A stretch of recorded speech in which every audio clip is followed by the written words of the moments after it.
There's no pure water in the human body. All of the body fluids have solutes, including electrolytes dissolved in the water. Now, remember, electrolytes are ionic compounds that dissociate when dissolved in water. Electrolytes include potassium ions, chloride ions, and sodium ions. Remember that table that we talked about earlier.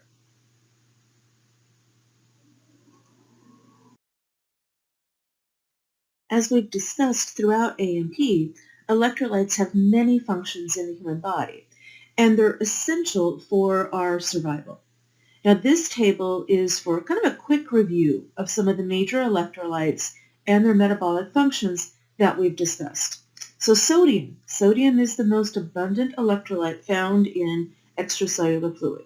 It's used by the sodium-potassium pumps. It's required for action potentials in neurons and for depolarization during muscle contraction.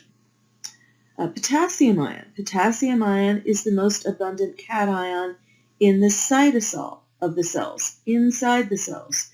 It's also used by sodium-potassium pumps and is required for action potentials in the neurons. Now, phosphate. Phosphate's used to synthesize ATP, ADP, DNA, RNA, and the phospholipids that make up the plasma membranes of the cells.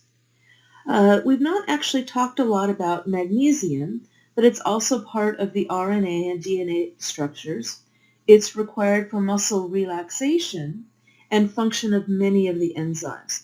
Magnesium is actually needed for more than 600 biochemical reactions in the body. Calcium. Calcium's required for muscle contraction. Remember chocolate milk? Structure of bones and teeth, as well as the second messenger system that we discussed during the endocrine system. So these are just some highlights of some of the electrons and to help you remember just how critical and what all the functions they are a part of. Right, there are many electrolytes found both in the extracellular and intracellular fluids. For this lesson, the FEAB lesson, we're going to focus on the main electrolyte levels in the extracellular fluid, specifically what electrolytes are found in blood plasma. Now, the main electrolytes are going to include calcium ion, chloride ion, magnesium ion, phosphate, potassium ion, and sodium ion. In your assigned reading in Blackboard, there's a document that looks like this. It lists each of these electrolytes and the normal range for blood plasma. If the electrolyte drops too low, normal metabolic functions may be negatively impacted. If it drops too low, that can be bad for the body. This column lists common causes of deficiencies for each of these electrolytes. What are some things that can cause that particular electrolyte to drop too low? This column lists the common symptoms if there is a deficiency in the electrolyte. In other words, what happens if you do not have enough of that particular electrolyte? Now, having too little is bad. Having too much or an excess of this specific electrolyte is also bad. This column lists the common causes of excess or too much for each of these electrolytes. What can cause the body to have too much? This column lists what happens or what the symptoms are if you have too much of the electrolyte. Now, you don't need to memorize this table. I'll provide a copy of this in the exam. It will be in the Blackboard Respondus exam for you. You do, however, need to know how to use it.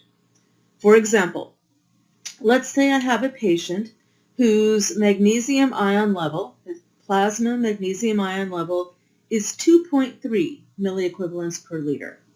Is this low, high, or normal? Well, if you look at the table, the normal range for magnesium ion is 1.5 to 2.0. So 2.5 milliequivalents per liter would be high. So what are some of the common causes of elevated plasma magnesium ion? Well, things that can cause elevated plasma magnesium ion is renal failure, increased intake of magnesium, most commonly due to antacids, aldosterone deficiency, and hypothyroidism can all lead to increased magnesium levels, right?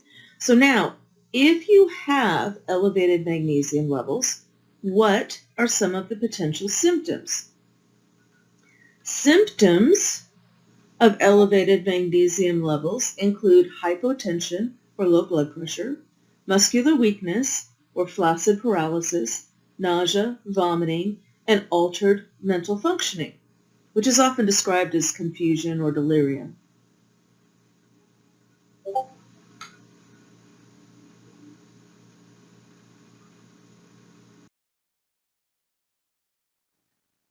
So disturbances or changes in the concentrations of electrolytes can affect cell function. For example, sodium and potassium ions are required for action potentials in sodium-potassium pumps. If you don't have enough of these electrolytes, neurons will not fire. The central nervous system or brain are not going to function correctly. Now, recall the prefix hypo means too little, and the prefix hyper means too much. So for electrolytes, hypo will mean that we do not have enough of the electrolyte. Hyper will mean that we have too much of that electrolyte. And now, in the human body, we will see that the most common electrolyte disturbance is due to sodium ion levels. Now, potassium ion levels are less common, but they can potentially be very, very dangerous.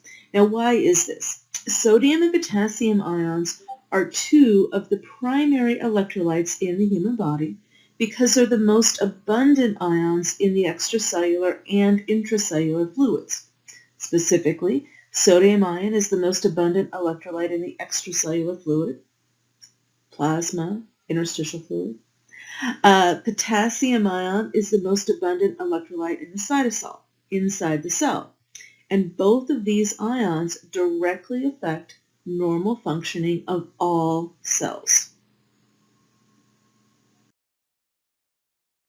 Let's talk about these two electrolytes a little more. Now, sodium has a bad rap in the American diet. Many processed foods contain relatively high levels of sodium because, let's face it, salt adds flavor. Sodium is, however, an essential nutrient for metabolism. The body cannot synthesize sodium. It's an essential nutrient that must come from our diet. Sodium is lost primarily in urine and sweat. So the healthy kidneys maintain a consistent level of sodium in the body by adjusting the amount excreted in the urine. If you have too much, pee it out. If you don't have enough, don't pee it out. Most of the body's sodium ions are found in the blood and interstitial fluid. Remember those extracellular fluids. And also remember, water follows salt. So the total amount of sodium in the body affects the amount of fluid in blood volume, and around the cells. Hypernatremia is too much sodium ion in the extracellular fluid. Again, the prefix hyper means too high or too much. Now also recall the abbreviation for sodium is Na. This is because it comes from the Latin word natrium. So hypernatremia is too much sodium. Hypernatremia, or too much sodium in the extracellular fluid, causes water to leave the cells and move into the interstitial fluid and blood. Remember, water follows salt. This leads to edema or swelling due to the increased fluid in the interstitial spaces. As fluid moves into the blood vessels, it causes hypertension, or elevated blood pressure. In severe cases, the high blood pressure can rupture the small blood vessels in the brain, and this, along with the shrinkage of the cells and neurons in the brain, can lead to seizures or convulsions. Now, hyponatremia is just the opposite. The extracellular sodium levels are too low. There's not enough sodium. Symptoms of hyponatremia include low blood pressure because there's not enough sodium to maintain blood osmotic concentrations. Fluid leaves the blood vessels and moves into the cells. If the blood pressure is particularly low, the heart may struggle to deliver enough oxygen-rich blood to the organs. In response, the body will increase the heart rate to try and push more oxygenated blood to the organs, and this process causes a combination of low blood pressure and high pulse rate, or tachycardia. If the brain does not receive enough oxygen, the neurons can't fire, and this can lead to coma and potentially death.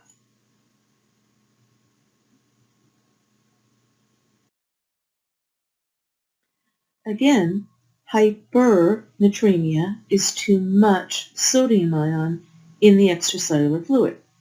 So how does the body fix this? First, the problem needs to be detected. Since sodium is the most abundant electrolyte in the extracellular fluids, instead of monitoring sodium directly, the body monitors overall concentration of the extracellular fluids. Specifically, concentration of blood plasma is monitored by osmoreceptors in the hypothalamus. Now, remember, the hypothalamus is a region of the brain. It's the control center for the autonomic nervous system.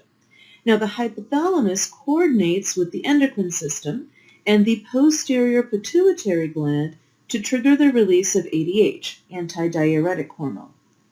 ADH causes the kidneys to retain water, pee less. The kidneys retain water so the sodium does not get any more concentrated than it already is. You want to keep the fluid in to try and dilute that sodium as much as possible. Now, the thirst centers will be triggered to try and get you to drink fluid and dilute the excess sodium. Water follows salt, so the fluid from the cells will move into the extracellular spaces, into the interstitial fluid and the blood to try and dilute the excess sodium. This causes edema or swelling in the tissues. It also increases the blood pressure, leading to hypertension. In severe cases, again, the high blood pressure can rupture those very small blood vessels in the brain, and this, along with shrinkage of cells, specifically neurons in the brain, can lead to seizures or convulsions.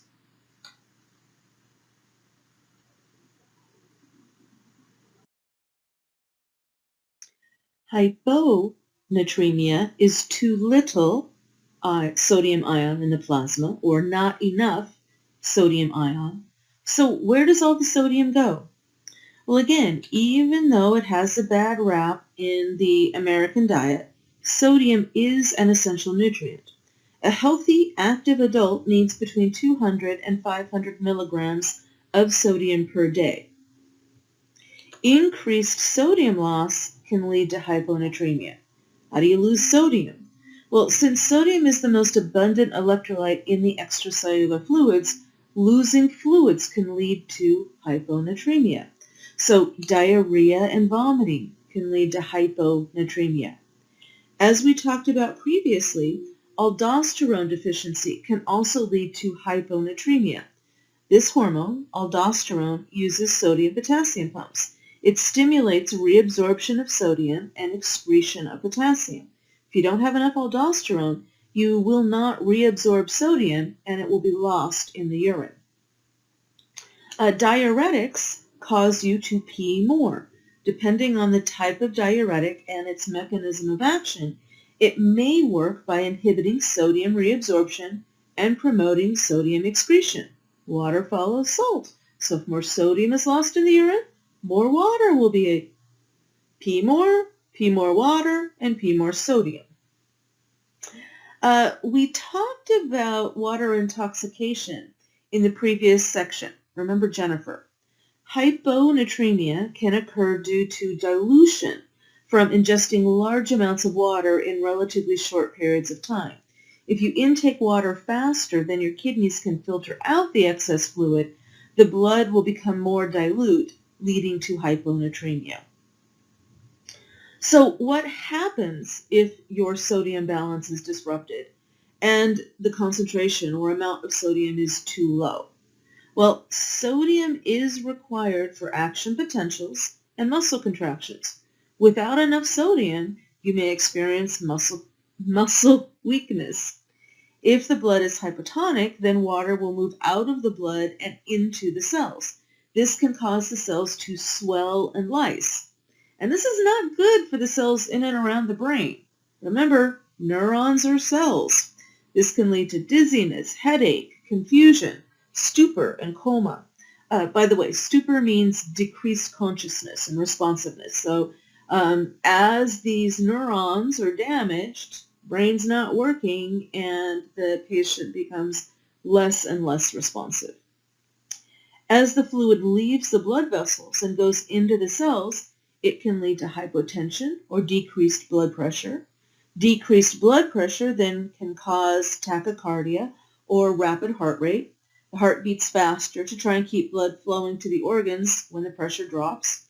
And if the pressure drops too low, then the blood cannot be effectively pumped to the organs, and this can lead to shock.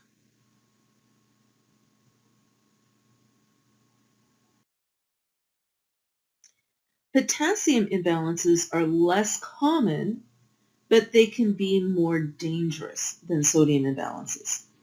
Like sodium, potassium is a primary player in electrolyte imbalances because it is the most dominant cation in the intracellular fluid. Approximately 98% of potassium in the human body is found inside the cells. Also, because it is more common in the intracellular fluid, it's not as regulated as sodium. Remember, the main osmoreceptors are extracellular. Now, the body maintains potassium balance by controlling excretion or loss and retention at the kidney level. Remember, the renal tubules have sodium-potassium pumps. When these pumps are activated, they reabsorb 3 sodium ions into the blood and secrete 2 potassium ions into the urine. So if the extracellular potassium pump, let me rephrase that. So if the extracellular potassium levels become too high, the sodium-potassium pumps in the kidneys can be activated, and the excess potassium will be pumped into the urine and flushed down the toilet. Also remember, aldosterone activates these sodium-potassium pumps. So if more aldosterone is released, more potassium ion will be excreted or lost in the urine. Now, potassium imbalances are very dangerous because they can affect the function of the heart and the diaphragm. Hyperkalemia can lead to cardiac arrhythmias and ventricular fibrillation. Remember from BI 232, if the heart is in ventricular fibrillation, it can't effectively pump blood to the organs, and the brain cannot survive without a constant flow of blood. Hypokalemia can lead to muscle weakness and paralysis. Now, this is deadly if the cardiac muscle of the heart or the skeletal muscle of the diaphragm become too weak or paralyzed.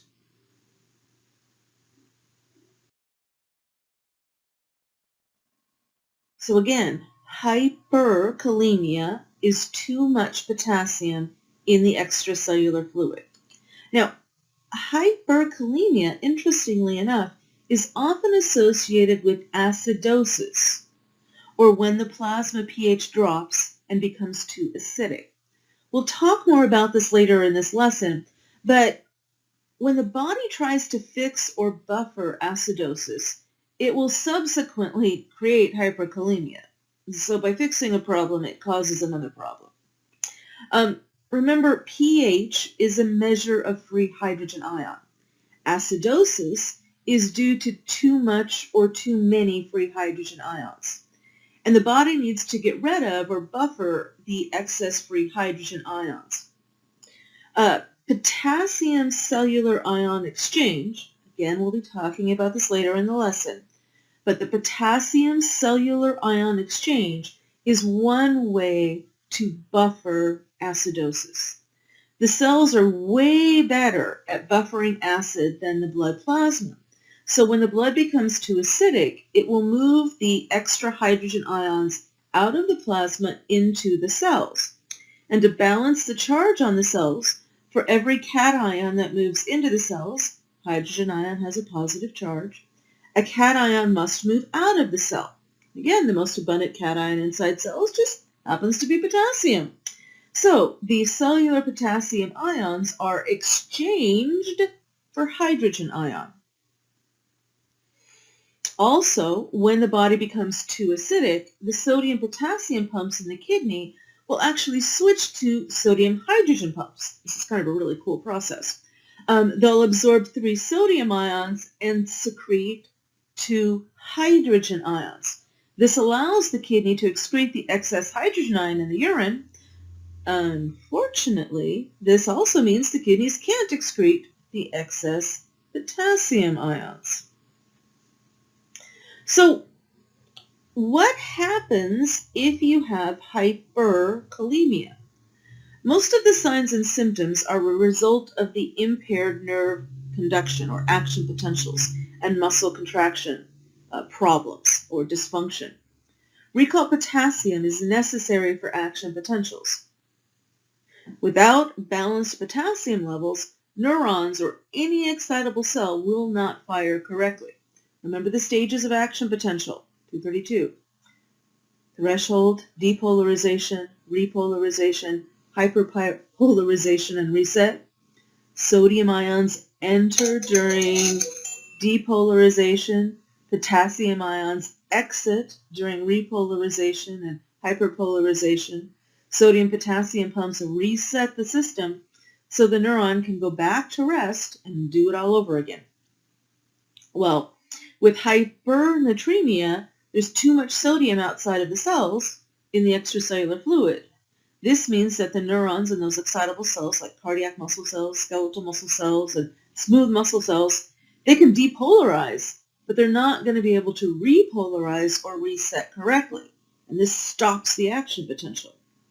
For neurons in the brain, this can lead to irritability, anxiety, and confusion. For smooth muscle fibers in the GI tract, this can lead to nausea, vomiting, and diarrhea.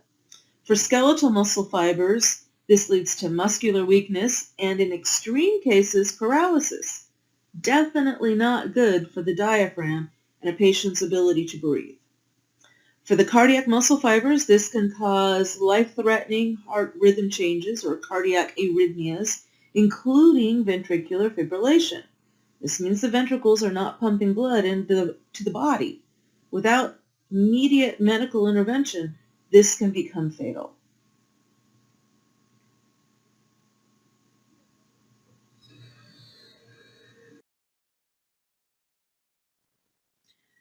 Hypokalemia is just the opposite. There's too little or not enough potassium ion in the extracellular fluid. Now, just like sodium, potassium is an essential dietary nutrient. Now, I have bananas listed here or illustrated here because that's what most people think of when they think of potassium. But actually, potassium is found in many foods. Surprisingly, avocados and guavas have more potassium than bananas. Potatoes and kiwi also have potassium. In fact, most fruits and vegetables, as well as legumes or beans, have potassium. Some fish even contain potassium. So, just like we saw with sodium, the American diet has lots of potassium. It's actually more common to lose potassium if you have hypokalemia. Or losing potassium is a more common way to get hypokalemia. There we go. Vomiting and diarrhea can lead to hypokalemia. Well, there's not a lot of potassium in either of these fluids. Excessive vomiting and diarrhea can lead to volume depletion or dehydration. Now, this then stimulates the release of aldosterone. Now, remember, aldosterone turns on the sodium-potassium pumps in the kidneys, and more potassium is excreted or lost in the urine. It's flushed down the toilet. Thiazide diuretics can also cause hypokalemia. Now, these type of diuretics actually have a really complicated mechanism of action, but ultimately they lead to both increased water loss, that's their purpose, that's why patients take them, and increased potassium loss in the urine. Now, as we've talked about, the kidneys play a major role in helping to maintain proper potassium balance. Recall from the urinary system, electrolytes, including potassium, are filtered out of the blood into the renal corpuscles. Remember your glomerulus and filtration? Depending on the needs of the body, the potassium is then reabsorbed or more is secreted, reabsorption and secretion by the renal tubules. So if the kidneys are not functioning, the renal tubules may not be able to reabsorb the potassium back into the blood, so too much will be lost in the urine. This is why we see hypokalemia with kidney disease or renal failure. Now, what are the symptoms of hypokalemia? What happens if you have hypokalemia? Well, you can remember using the acronyms of sick Walt. Meet Walt. He's sick. Alkalosis. As the extracellular potassium concentration goes down, potassium ions are going to move out of the cells, down their concentration gradient, into the blood. So the cells, to maintain the transmembrane potential, they're going to exchange a cation for a cation. Hydrogen ions move out of the blood into the cells. Cation for cation. Positive charge, positive charge. As the hydrogen ions leave the blood, the pH becomes more alkaline. Now also, again, remember, potassium is necessary for action potentials. You don't have potassium ions, the action potentials are not going to work. Neurons are not going to fire. So hypokalemia causes this non-responsiveness of the neurons and muscle cells. So skeletal muscles like the diaphragm will not contract. This leads to shallow respirations or decreased breathing. Irritability and confusion occur when the neurons in the brain, we only have one brain, irritability and confusion occur when the neurons in the brain don't fire. If your brain's not working, you would be irritable and confused. Inability of skeletal muscles leads to weakness. Inability of the skeletal muscles to contract. Wow, I'm having trouble talking today. Sorry about that. Inability of skeletal muscles to contract will lead to weakness. Now, the most dangerous aspect of hypokalemia is the risk of heart arrhythmias. Again, if the heart can't contract, the cardiac muscle cannot contract properly because there's no action potentials. This can lead to irregular heartbeats, tachycardia, bradycardia. Lethargy is a condition marked by changes in mood, decreased alertness, or decreased ability to think, fatigue, low energy, and sluggishness. Remember, brain not working, no action potentials. A thready or weak pulse is one that's difficult to feel or disappears easily with just a slight pressure, because again, the action potentials aren't firing.